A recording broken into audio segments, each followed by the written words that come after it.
Okay, so now I'm going to pass it off to our Executive Director, Maria Kozalka, to introduce the session. All right, well, welcome everyone. It's been a wonderful meeting so far. I want to thank everyone for all the hard work that they've done to put this meeting together. A big thanks to Sarah, to Barbara Gardner, to the program planning committee, and to each and every one of you. I've been attending these sessions. There's a lot of hard work and passion put into these meetings. So I just want to extend a thank you to each and every one of you for that passion and for all the hard work that you do on behalf of your organization and on behalf of the research enterprise. I'm going to kick it off to Stephanie and Jamie. And again, a big thanks to both of you because you have done an outstanding job. And I think everyone will agree after they see this demo. So thank you. Thank you very much, Maria. And so if you don't mind, I am going to share my slides. I'm going to stop. Thank you. And great. Everyone can see this, right? So I realized I forgot to put my own name on the slide deck, but you put it on the intro slide deck. So thank you. Hi, everybody. This is Stephanie Scott from Columbia University. I am the chair of the FDP Communications Committee, and I am going to give an update on our new website rollout along with Jamie Sprague from Cornell University. Here we go. First of all, this would not have been possible without so many people, their input, their support. So Jamie has been my partner in crime, as well as Sarah Peterzak from FDP in making this happen. This was a long journey, a lot of hours put into this, a lot of meeting time, meeting weekly. I really thank you both for participating in this with me and being part of the website working group. And there's many others to thank as well. Our vendor, Vanguard Communications, Lawson Culver from University of Tennessee Health Science Center, as well as Jean Herman. The two of them have been extremely supportive, especially when we talk about some of the technical aspects of our website that I'm going to be going through. Lynette Arias, University of Washington, from the infrastructure perspective. And of course, FDP leadership. I want to thank Maria. I want to thank Alex, Michelle, for all their support and review of content. And a very special thank you to Dick Seligman as well, our FDP historian. So just to give a little bit of background of how we got here, long time in the making, as I said. So it started off before we entered into phase 7. I can't believe it was 4 years ago that a group of us had gotten together representing different areas of the FDP, different stakeholders, to put together the phase 7 strategic plan. And as part of the strategic plan, goal number 5 was to tell a powerful FDP story to internal and external audiences. So that plan was finalized in 2019.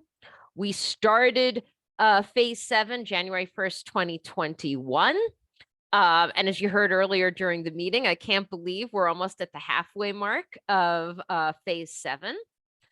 Then, as part of our strategic plan, goal number 5 was to develop a comprehensive communications and marketing plan for the FDP. Well, that was finished last year.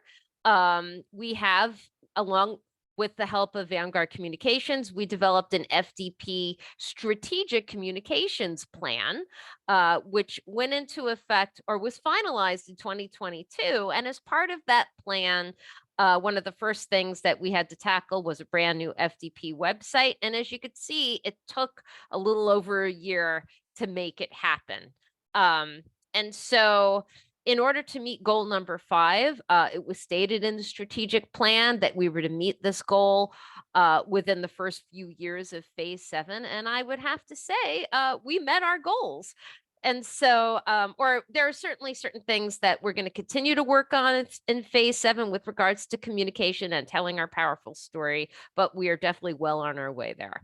So as part of we can't start working on the website without first having that communication strategic plan, because the purpose of the communication strategic plan is how we communicate with all of our primary audiences, that we have a consistent message with all our primary audiences, and anything that we generate, whether it's a brochure or a report or our website, we have these consistent key messages to the 4 audiences. So without the plan, you can't really plan your website. And as part of the plan, our 4 key audiences are our federal government government agency, our partnership with the feds, our FDP member institutions, our leaders and participants, our volunteers that work so hard as leaders or members of committees, subcommittees, and working groups.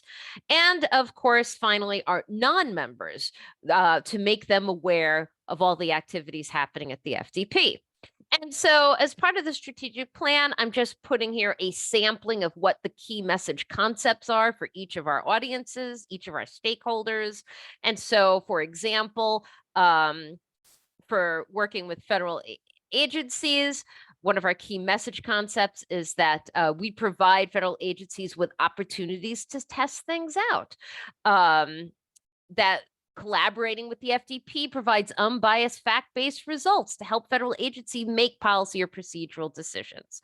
And so I'm not going to read through all of these, but this is just a sampling of the key message concepts that we are going to drive over and over again throughout our website, throughout other types of marketing materials with regards to the FDP.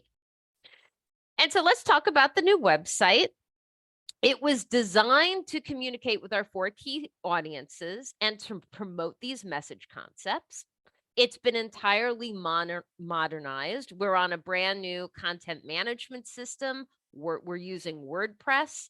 We used to use Mira, and it has additional extra robust plugins for on the back end document management. We got a lot of documents on our website, and a robust search functionality.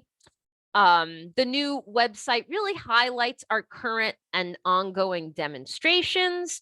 It has easier navigation, and it was built for growth. Over the years, the structure of our organization may change. We may have new demonstrations, new exploratory initiatives, possibly new committees. It was built for growth. And so I want to talk a little bit about what to expect come Monday, some of the logistical things. And feel free to use the chat, by the way, for any questions that may come up. So we're making the switch over the weekend, or we're all working this weekend to make sure that this transfers over successfully. Our main URL, the fdp.org, it's not going away. It's staying the same. However, what you will notice is that we don't have a one-to-one match with certain URLs. So if you're used to going to a certain committee page, that URL is going to be a different URL in the new thefdp.org. The expanded clearinghouse, untouched, remains the same. It's business as usual with the expanded clearinghouse. So what we did is that some of our most frequently used web pages or hot topic web pages will automatically redirect to their new dedicated pages on the new website. So to give you some examples, the Subaward templates and tools, if you have that bookmark right now, it will redirect to the correct place on the new website. The NIH data management sharing pilot, same thing, because we know a lot of people are using that right now. It's going to redirect. However, we couldn't do that with every single page because there isn't always a one-to-one match. And so some pages are just going to redirect to the main homepage, the fdp.org. Another thing that you should be aware of is that the current website, or what I'll assume will be called the old website, contains some databases that are going to be directed to our old website.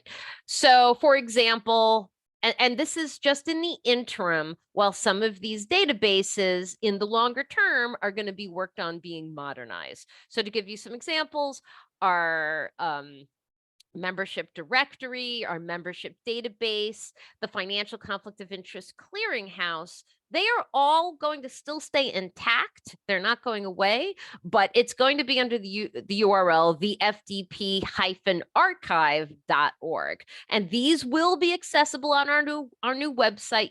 You shouldn't have the need to bookmark these or save these. You'll be able to go there and be directed there. Okay. So in summary, we did our best to transfer a lot of material over to the new website.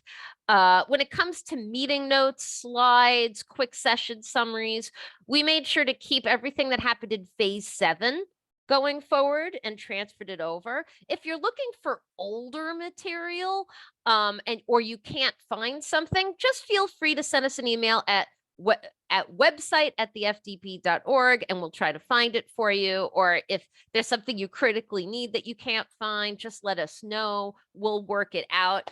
And what I've been saying at some of the sessions earlier this week is that particularly if you frequently go to the Subawards page, data transfer and use agreements, is if there's something critical that you always go to the website for, it wouldn't be a bad idea before the end of the business day tomorrow on Friday, just to download it if you need it on Monday, just to make sure. We're doing everything we can to anticipate every possible thing that could go wrong with the transfer and the switch. But it wouldn't be a bad idea to download critical things that you use that you may not have already downloaded. So with that, I am going to stop sharing my screen. I'm going to have Jamie share her screen and we're going to unveil. We're going to do the unveiling.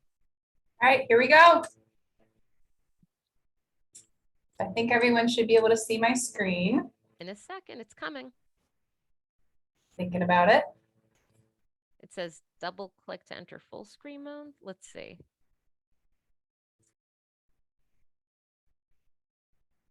It's not here. Oh no, what an anticlimactic unveiling. Do you have 2 monitors? Maybe that's it. I do not. Let's see. I know everyone's in suspense. I know, this is terrible. If this is, but however, if this is the biggest hiccup we get, I will take it. I think what's happened is my Zoom is Maybe it's because we need a override drum me. roll. If you could override my sharing and go ahead and share it, I think that might Sure. get me out Stop of the. sharing. I've got it up. Okay. I'm locked out. It's okay. You're locked out? Yeah, I'm locked out of my Zoom controls at the moment. I will- will. Oh, I think I could do this. Oh, think- I got it. Don't worry. Okay. You see it? Is it up? Ta-da! Okay. There we are. Looks if like, you're- yeah, it looks like my Zoom is crashed stuff, so I'm gonna have to defer to you and come back in a second. Sorry about It's that. totally fine. See, we're prepared for all kinds of contingencies here. So, ta-da! Here is our new website. You can ignore the URL that's in the address bar right now. That's just our temporary server where it's placed at the moment. As you can see, we have what's called a carousel. Where you see the scrolling text, where we'll be highlighting news or save the dates, magazine articles that are published about the FDP. For example, here's one on the NIH Data Management Sharing Pilot that was featured, and one on Maria. We also have our message concepts. We also have lots of pictures. If you were at the May in-person meeting, we took some photographs that we thought really represented the FDP as a whole really well, and you'll see them at various places on the website. All right, I'm back. So Awesome. okay, so I'll let you run the controls here, Steph, though, because it seems like something's a problem. little up there on my side. So yeah, so to Stephanie's point that she made earlier in her slides, we have done a lot of reorganization to really meet the goals of our strategic plan, as well as just adapt to how our organization has changed over the last decade or so. So you're not going to see always a one-to-one match, and that's expected. So certainly to Stephanie's last slide, if you are missing something, if there's something you can't find, let us know. we'll be responsive to that as we all get used to the new site. So a couple things I just wanted to go over and share with everyone. We have our main page here. To Stephanie's point, there's going to be a lot of pictures that you will see. If you scroll down a little bit, we have put here beyond who we are and our purpose, really a little catch-all for the things that we usually hit a lot. Things like our Subawards, upcoming announcements, links right there to our meetings and listening sessions so that you can access all this information. All of that is available on our homepage right here. But we've also spent a decent amount of time really working at this top level menu to really reflect who we are as an organization and to make the information really easy to find. So if you want to click on, Stephanie, the actually committees and subcommittees. This is a big space where our Google Analytics showed us a lot of people spend their time when they are looking for our website. And so we wanted to, again, take the time to really lay out here our operational committees, our programmatic committees, and then within them actually speak to our subcommittees and our working groups. So Steph, if you could hit Research Administration Committee. Oops. Oh, okay. Oh, well, there's another picture. So we have a main page for our committees and subcommittees, but actually if you hit that Research Administration Committee, all of our committees and subcommittees and working groups as well are going to follow about the same format. So you'll all get used to looking at this. And within the context of each committee, you will see this little tab structure about in the middle of the page where all of our subcommittee information can be located really easily, again, to make sure that it's well understood which subcommittee belongs under which committee and working group as well. And our new website, because it's much more robust, allows us to do cool things like with the Foreign Influence Working Group. That tab is actually present in several committees because of the relationship across the organization in a couple of different ways. So you will see some of those links in a way that we didn't have before. But when you go, and you can see we're still working on a little bit of this. We're still working on it even over the weekend. Over the weekend here. So if you want to click on, Stephanie, the Subawards subcommittee tab there. And I know we talked about this a little bit during that session, but you can see as an example here, we'll have a description of what that subcommittee is. It is available on the main committee page as well. If you go ahead and click on that link, Stephanie, our Subaward subcommittee page, again, you'll see we have a full page on it. You can see we're still working on some of this as well, but there'll be a full page working there as well as their working groups. So the website does a better job, I think, now of really explaining kind of our hierarchy and where that information can be found. The other thing that you are going to notice is right here where it says Committee Resources and Tools, you'll see that there is the Subaward Templates and Tools webpage. So what we have done is actually, if you refer back to the top menu here, we have committees and subcommittees, and we also have demonstrations and resources available. And so again, we've taken the time to look at our analytics, look at what our stakeholders are looking for, and highlight those items that rise to the top there that we most frequently use or are actively working on there as well. And so you'll see, meet the strategic plan. Or that meet the strategic plan. And so you'll see links from the committee pages to the demonstrations and vice versa, linking together where those resources are, but also trying to carve out where a committee is versus where a demonstration is, again, to better communicate how our organization operates. So I don't know if you want to click on any of those, Stephanie, just to give somebody a feel for what one of those looks like. We took some time to consider with each of these demonstrations the best way to present the data for that demonstration. So you will notice some differences as you move through that space. And certainly to Stephanie's point, and as we grow as an organization, you're going to see new demonstrations pop up, new information, all of that available there. So real quickly, because I don't want to use up too much more of our time here, I also wanted to point out one of our other changes we did is we consolidated all of our information about our meeting and listening sessions into, again, a category here. So if you want to click on the membership meetings, or maybe even past events, actually. We have assembled all of our presentations, all of our recordings into this space here. So if you scroll down to our main meeting and click on more information, this is actually, Sarah did a massive amount of work to assemble all of this information. You can see everything that we talked about, all of our presentations, all of our slides, everything available, videos within the context of this one space here. So you won't see so much anymore on committees and subcommittee pages, individual PowerPoint presentations, but everything conglomerated into this one space with our listening and meeting sessions. Part of that is because we have a robust search now. So at the top bar, you can see highlighted, we have the ability to do a much more robust search than before. And so we have the opportunity to do a little more organization within our group. The last thing I wanted to point out here is our Get Involved page. Under that tab, we have membership. We also have, if you want to click on advantages for federal agencies, you can start to see some of our pictures there as well. We've taken some time again to consider who our members are, who is really coming to our website and who is needing information from us. So we have some information here for our federal partners. Under Get Involved again too, Stephanie, I would like to show everyone the member resources. This is important. So previously, member resources, and here's the Easter egg for everyone who's been to an FDP meeting in the last 10 years. It's The mug. It's the mug. We had to keep the mug around. So within this document, and this is definitely Stephanie's brainchild, we took a mass amount of information that was sort of sitting on our organization pages before in this like giant laundry list of documentation. And Stephanie masterminded this ability to take all of that and put it into what I've been calling buckets of information to really make it present and available and easily communicated to all of us, the resources that FDP has out there for us to do our shared work. So I wanted to put that out there as well. And then one last thing as an example, if Stephanie, you want to hover over Get Involved again, and if you want to show the login page, member login, here's an example of what you're going to see as far as the redirect, right? So to Stephanie's point about there are some resources that are going to remain essentially on an old server, and then you'll see the linking over. This is an example of what you'll see. And you know it's the old page because we have that giant black bar across the top. So you will see some of this when we're talking about the clearinghouse, we're talking about membership. So when you get redirected like this, don't be surprised. This is what it visually looks like. And moving into the future, we will be looking at modernizing all of this as well.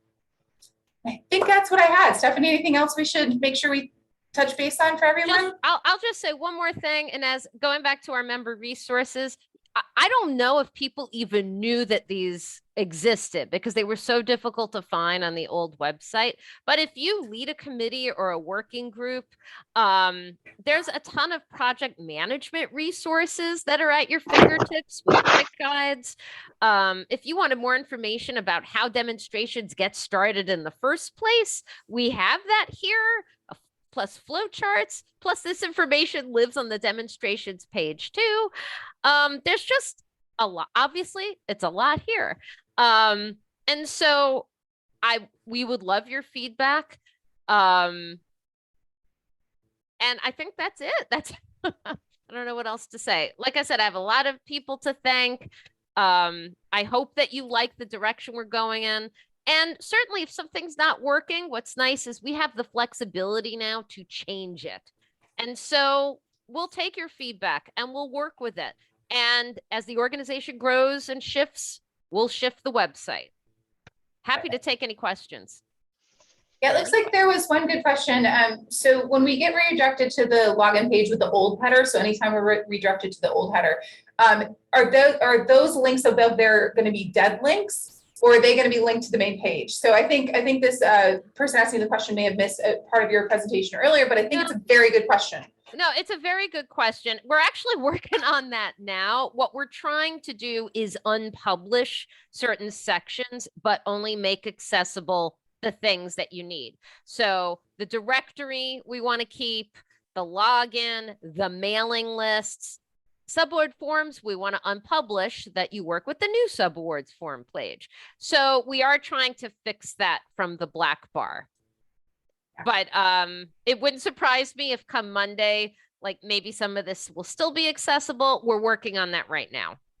And again, as you start using the site and you have any sort of feedback, please offer it to us. We've worked really hard on this, I think, as you can tell, and we're really excited about it. But that doesn't mean we've accounted for every possibility, and we're aware of that. So it's definitely an ongoing project and one that we look forward to working on with the membership as we get that feedback. Did we get any other questions or comments that I should know about?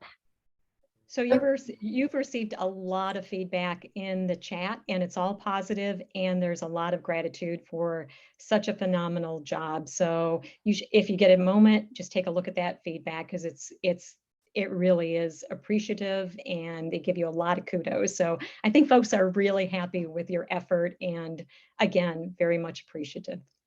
Thank you so much. Yes, We're thank happy you. to hear from you. Absolutely. Great. Okay, so the next update is the Foreign Influence Working Group, and we have Jim and Pamela. Thanks, Maria. Pamela has a conflict, so it's just me, but Jamie Jim, and thanks. Stephanie, that looked wonderful. So thanks for all that hard work. It really does look great. As Maria mentioned, Jim Luther, Pamela Webb co-chairs the Foreign Influence Working Group with me. I do want to thank the other members of the Foreign Influence Working Group as well as the Research Security Subcommittee, because everything you're going to see on these on this next slide comes from all the hard work from that group. I think I'd open up with, for those that didn't hear the session, I opened up with a comment that the federal partners that came to this session, as you can see on the top right, many of them have come to every single meeting for the last 5 years to talk about this issue, as well as lots of off-cycle meetings. So it's really, I think it's really a demonstration of the uniqueness of the kind of the FDP and the federal partner relationship. So I did want to comment on that. On the left-hand side, lots of activities since January.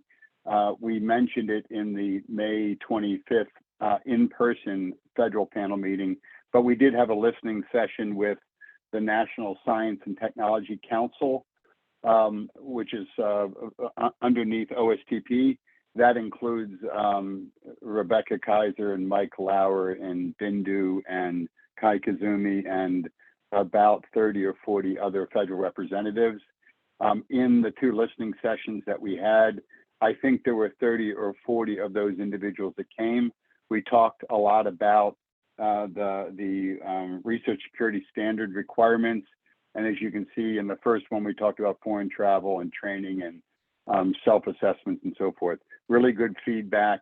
And what we were hoping is that would be an opportunity for them to hear from FCP about how difficult the standards are to implement, and hopefully prop open the door for some discussion with regard to demonstrations or pilots and so forth. And I'll mention that more shortly. We've had another listening session, as I mentioned, and we still have a number of planned meetings. All of these materials, PowerPoints, listening sessions, all of those things are in the website that's there on the bottom left, or maybe Stephanie has put it somewhere else, but it's out, it will be out there somewhere and has lots of links. Kind of moving on to what we talked about. Again, the panel included Rebecca Kaiser and Jean from NSF, Michelle from NIH, Jason Day from DOD, and Jeremy Eisen from Energy. Lots of discussion. Hitting the highlights real briefly, Rebecca Kaiser talked about the Chips and Science Act, and she specifically talked about what has historically, or for the last couple of months, been referred to as the Risk Assessment Center, and then it was the RSI-ISAO is now being referred to as Secure. I forget what the acronym stands for, but it will be the center, the organization that is a link between institutions and the federal partners in the space around foreign influence, science and security, and so forth. And Rebecca talked quite a bit about that. She did mention the listening sessions, and that there has been some discussion in the council about partnering with FDP on certain things. So we're certainly going to follow up with her on that. The next topic was the harmonization of forms. Michelle Bowles and Jean talked about that. They really appreciated all the input from individuals, from institutions, and from advocacy groups. And they mentioned that in the second request for input, they focused on what Jean referred to as fatal flaws. Were there any things that really would prevent the harmonization of the forms to work? She talked a bit about that, but truly this was a great example of NIH and NSF working together. And we hope, and I think the messaging was that others, DOD and Energy and so forth, would be open to using those forms as well. Moving on, Jason Day from DOD talked a lot about their new security review policy. He talked about their decision matrix, he talked about what they're referring to as the 1286 list, that lists foreign institutions that have been confirmed as engaging in problematic activity. He had a great slide deck, lots of information and lots of links that I'd refer you to. Jeremy from Energy gave an update, didn't have any slides, but gave an update on what Energy is working on, what they're focusing on. I would refer you to the recording for that, because that was great information as well. And then lastly, as you can see in the bottom part of this, something that again was spawned out of the first listening session, that was focused on the standards. That was all about a discussion with the council about could FDP provide insights, partnerships, collaborations, pilots, demonstrations related to these. And specifically, we had a survey of potential demonstrations. The survey originally just went to FIG and the Research Security Subcommittee. We envision it'll go out to the broader community, but for timing, we just went to that smaller group of 30 or so people and identified based on impact and feasibility what we thought were the most important things that FDP could provide insights on, and that's what you see up on your screen.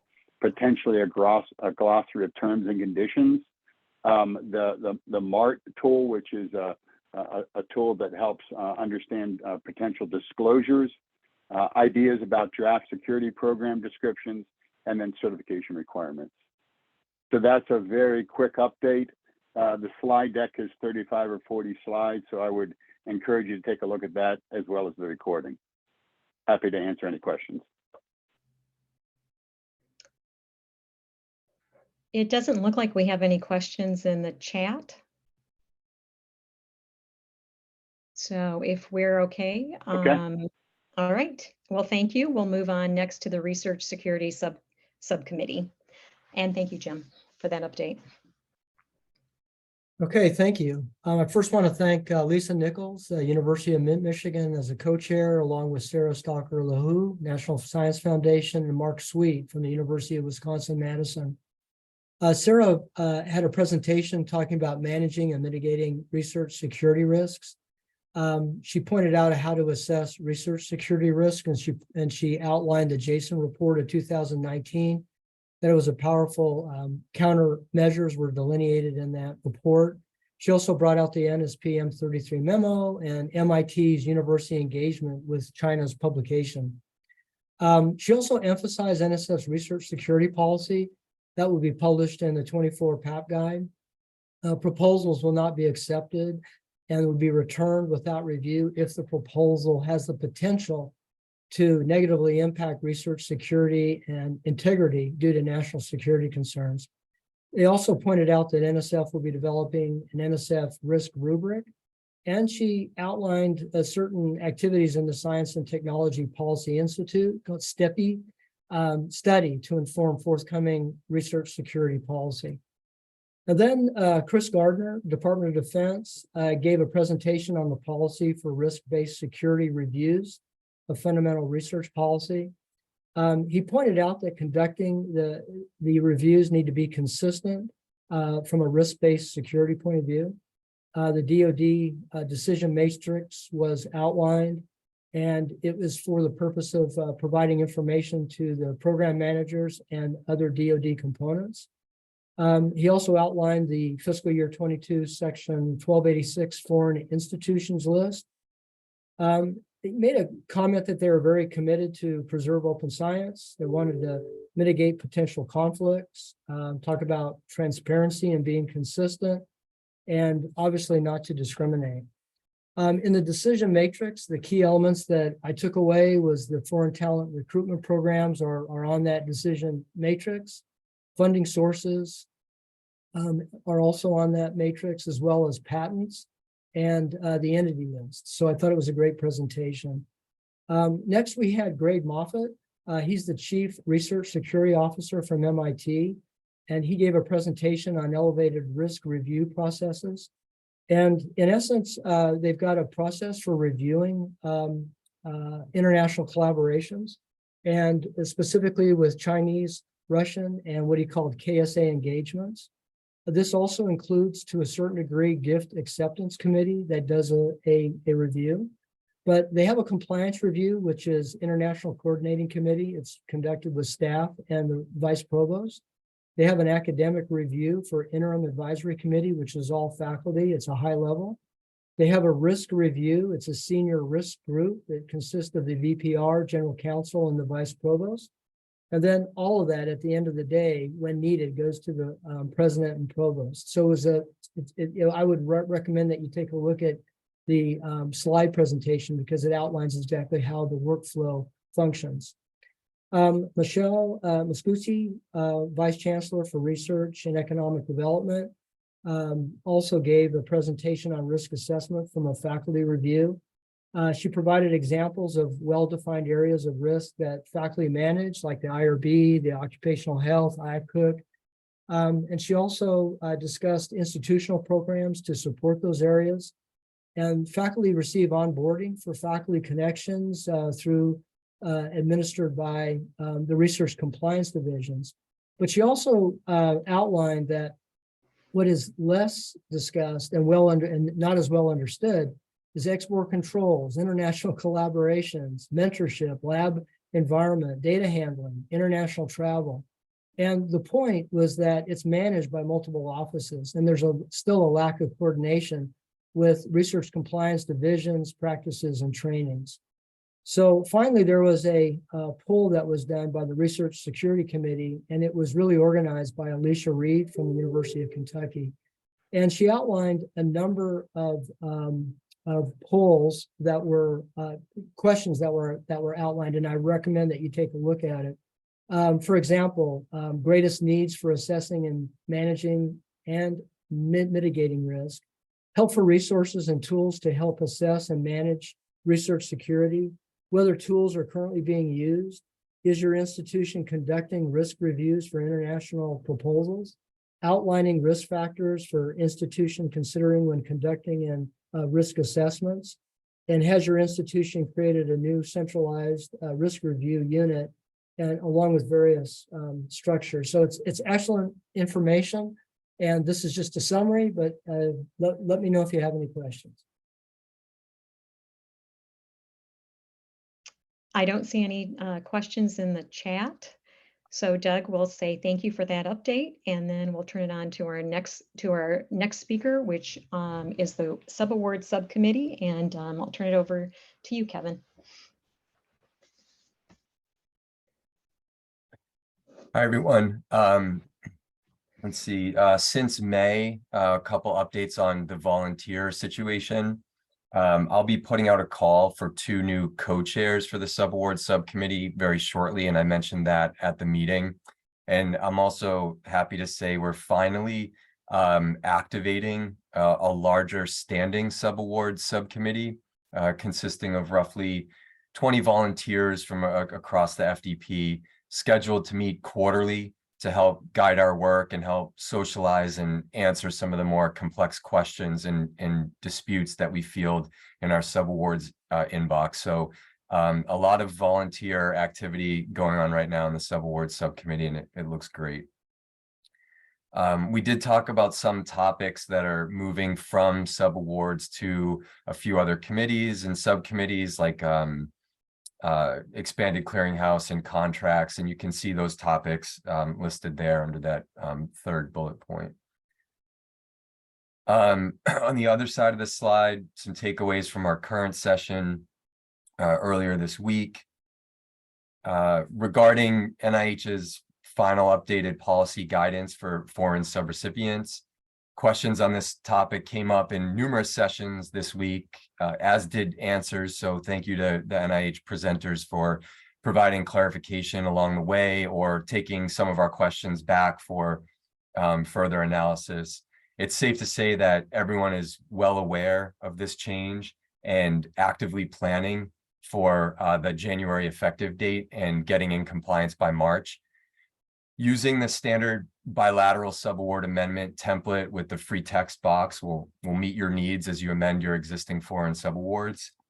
And our subcommittee's slides and presentation link directly to the NIH blog posts and FAQs, so everyone is seeing the same information word for word. And just so everyone's aware, we are not making any changes right now to our foreign subaward sample for a few reasons, because it technically incorporates the whole NIH GPS by reference, and because the foreign subaward sample is already meant to be edited in accordance with institutional and project needs. So you already have, as FDP members, a little bit more flexibility with how you use the foreign subaward sample. But we, the Subaward Subcommittee, will be working with members to see if and how we can create a new clause that specifically addresses this requirement and more clearly flags this requirement for our foreign subrecipients, instead of leaving it incorporated by reference. We don't want to just make sure we're adding words to the document, but that we're really making sure everyone sees and understands the requirement and can comply with it. It will be a little bit challenging to have a one-size-fits-all approach with any language that FDP comes up with here, because while the requirement is not going to vary from project to project or foreign subrecipient to foreign subrecipient, the details and specific language that people might need to use, that might very well vary depending on the situation, but definitely on our agenda going forward, and talk more about it at the January meeting. Aside from that, our templates working group is very active on its regularly scheduled template review and update process. Beth Kingsley and Carrie Chesbro are doing great work there, leading that effort. We're on track for posting updated templates and associated resources by January. We still need to make some final decisions. We need to update Adobe PDF programming and socialize the proposed drafts, just to make sure that all the proposed changes and underlying justification are as transparent to everyone as possible. And then the final few bullet points there, I identified working more closely with the Data Stewardship Subcommittee to address the subaward aspect of the NIH data management and sharing policy, and how we specifically might want to update our attachment 7 that has to do with data transfer and use, to incorporate the NIH data management and sharing plans into subawards. Stephanie and Jamie covered the website. We're going to use this as an opportunity to clean up any document management issues that we have. Subawards alone maintains about 40 documents. So we're going to make sure that we're paying attention to version control and making sure everything's cleaned up, labeled correctly, and all that as we get over to the new website. And I don't know, I just put AI in subawards because that's a hot topic, and we might have that as a standing agenda item, or create a working group to look at specific projects of how we can use some of the AI tools that were demonstrated on Tuesday to make drafting and issuing and signing subawards more efficient. And I'll stop there. All right, we have no questions in the chat. So Kevin, thank you very much for that update. Our next update will be on the expanded clearinghouse. And we have Jennifer, Robert, and Amanda. Thank you, Maria. My name is Robert Prentice. I'm with Yale University. I'm one of the co-chairs of the Expanded Clearinghouse Subcommittee, along with Amanda Haymaker of Purdue University and Jennifer Rodas of the University of Wisconsin-Madison. The Expanded Clearinghouse is an online repository of institutional information that is used in the issuance of subawards and also for subrecipient risk assessment. And it's designed to reduce burden in those areas by eliminating the need to exchange institutional information between pass-through entities and subrecipients. The Expanded Clearinghouse contains data for all FDP member organizations, as well as over 100 non-FDP organizations. Now, since our last meeting, we've been adding new organizations to the Clearinghouse, as we always do, and we've been discussing a variety of system updates we'd like to implement at the start of next year. We've also added some new individuals to the subcommittee.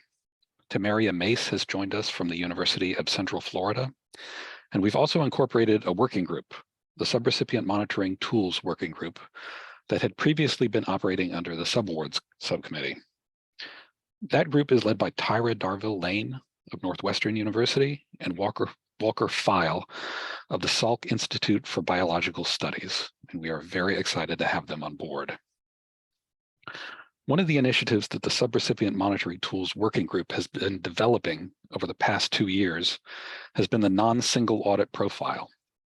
Right now, the expanded clearinghouse can only house profiles for organizations that are subject to the single audit.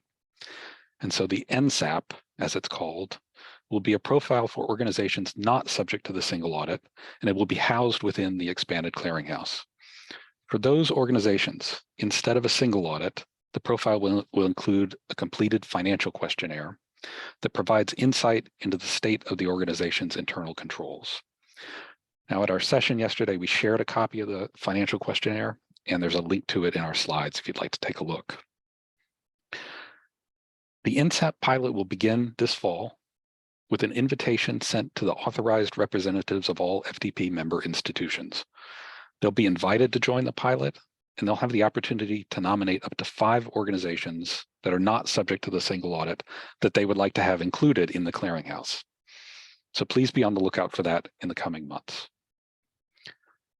In our session yesterday, we talked about our planned system enhancements, which include removing the dunce field, auto-populating the SAM expiration date using sam.gov's API, and some of the updates necessary to accommodate a non-single audit profile.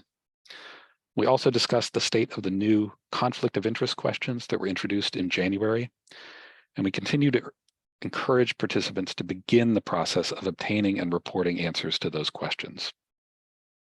We also discussed some of the inevitable problems that we encounter when we try to have 332 different organizations agree on a common practice, and that requires good communication among organizations as well as within them. One other thing to note is that we will be changing the frequency with which we invite non-FDP organizations to participate in the clearinghouse. We'll be sending those invitations to the organizations on our waitlist twice a year now, instead of 4 times. And those invitations will occur in March and September of each year. We are always interested in hearing from you with questions, concerns, or ideas for the future, and you can reach us at the 2 email addresses on the slide.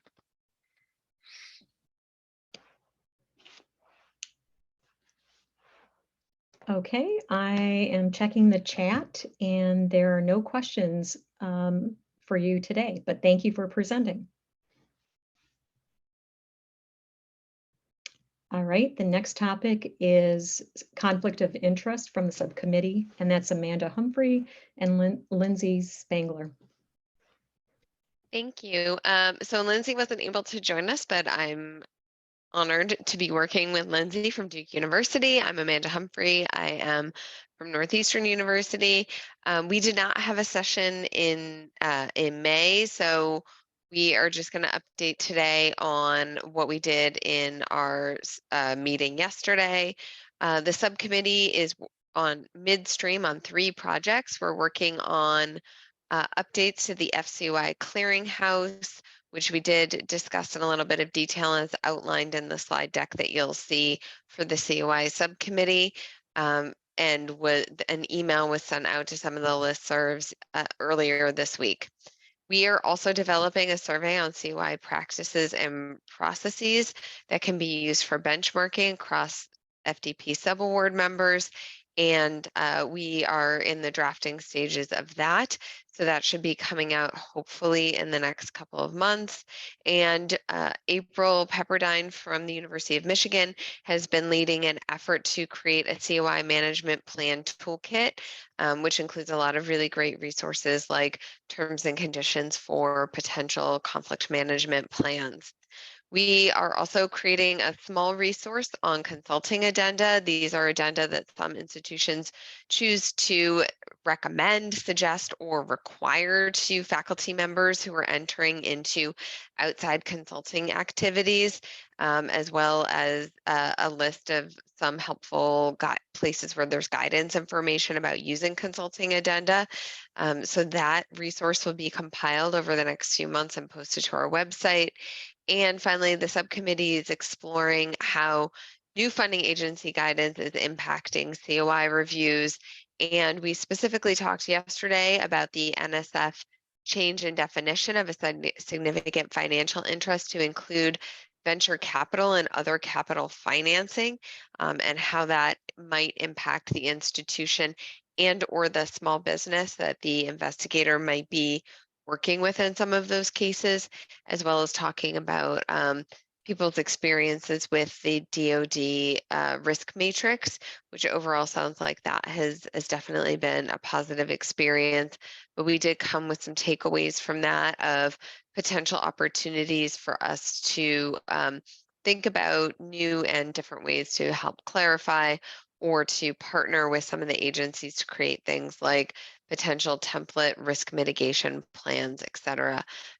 So those are some of our activities, and we would love any additional feedback or comments at coi@thefdp.org, or if you just want to reach out to us about volunteering as well. Thank you so much and have a great day.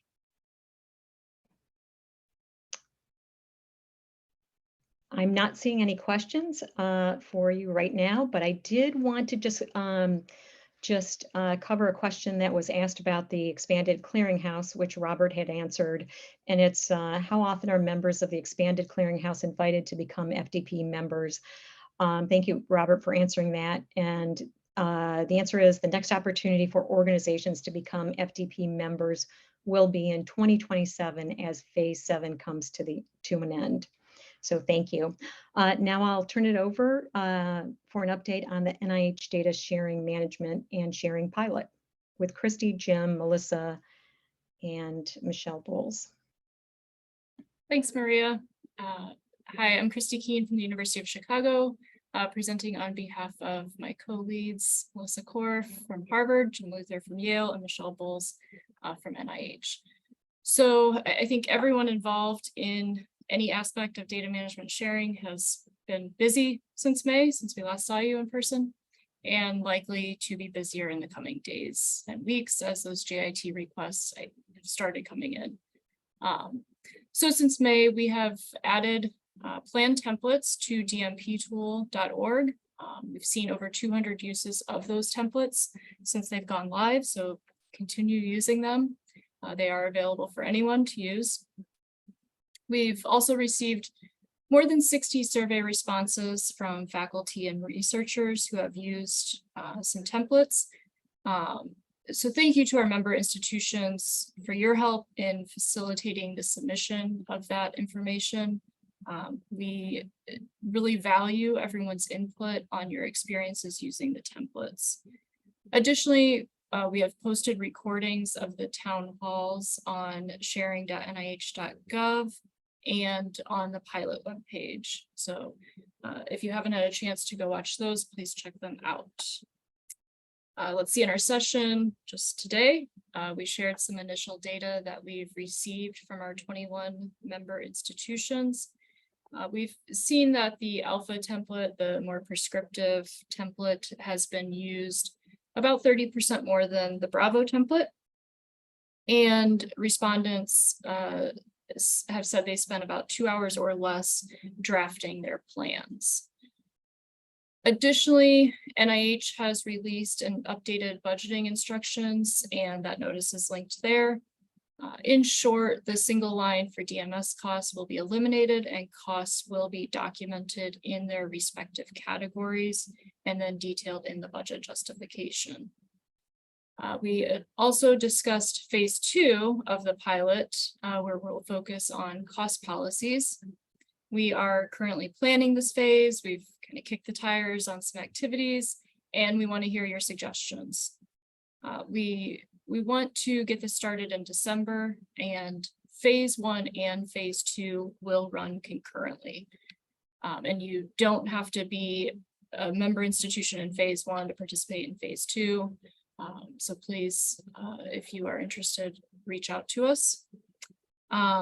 Additionally, watch for information about upcoming information sharing session that will be on October 16th at 2:30 Eastern, where members and those interested in hearing from their peers will be in attendance.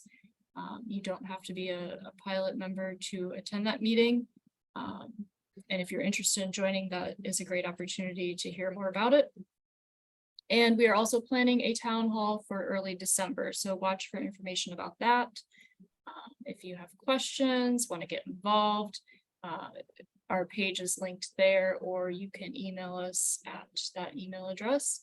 And thank you again to everyone who is participating in the pilot. Thank you, Christy, for that update. I'm checking the chat box to see if there are any questions that came in. I am not seeing questions for you. So we will turn it over to our next update. Also me. Oh, okay.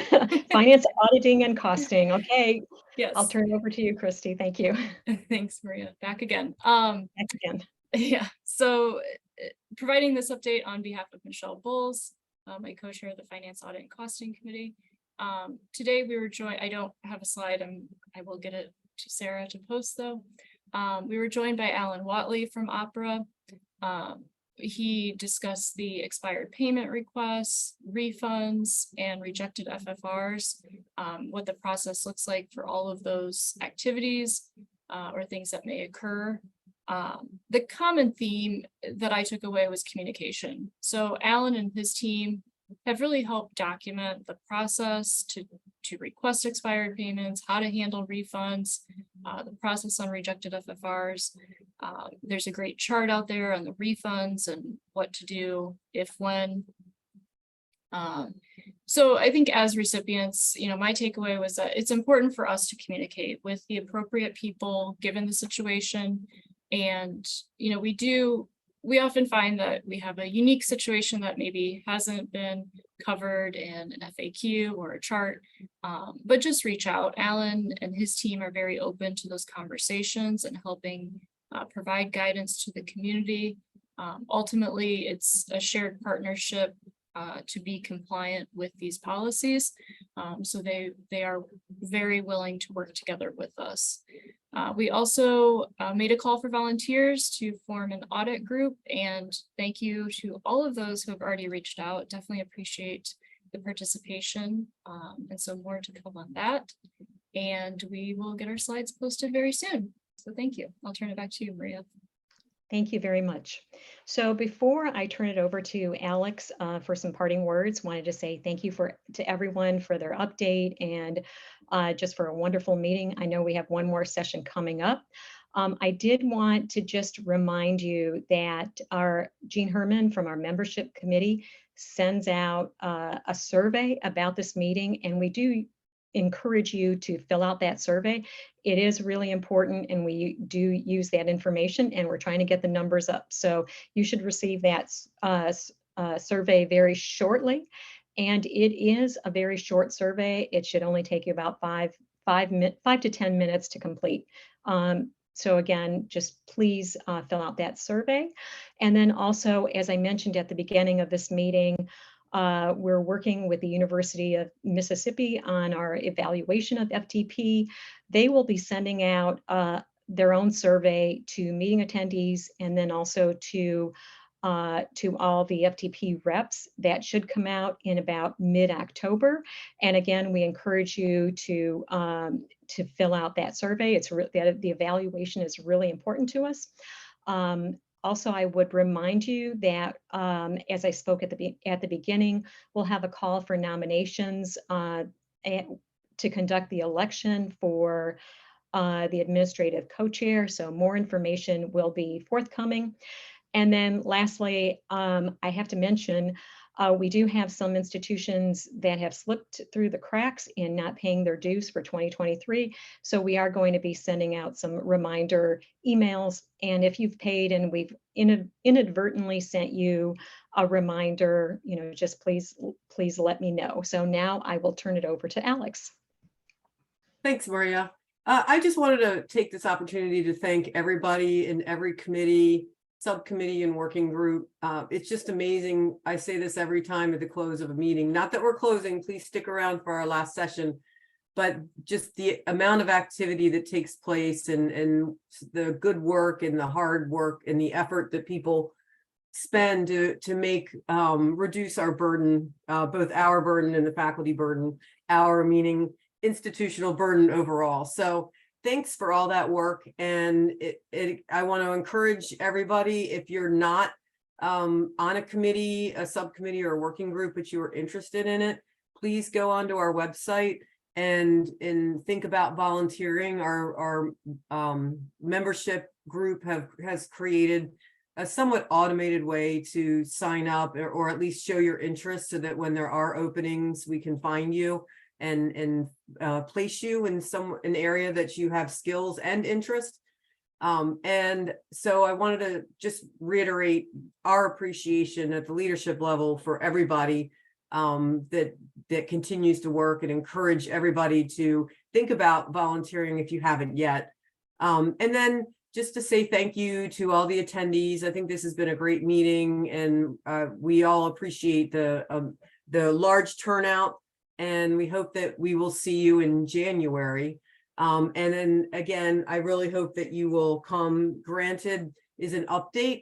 We had a presentation of, I think, maybe 2 meetings ago, really interesting stuff. So they start at 3:30, so you get a little bit more of a break than normal, but hope to see you there, and take care. Thank you. Bye, everybody.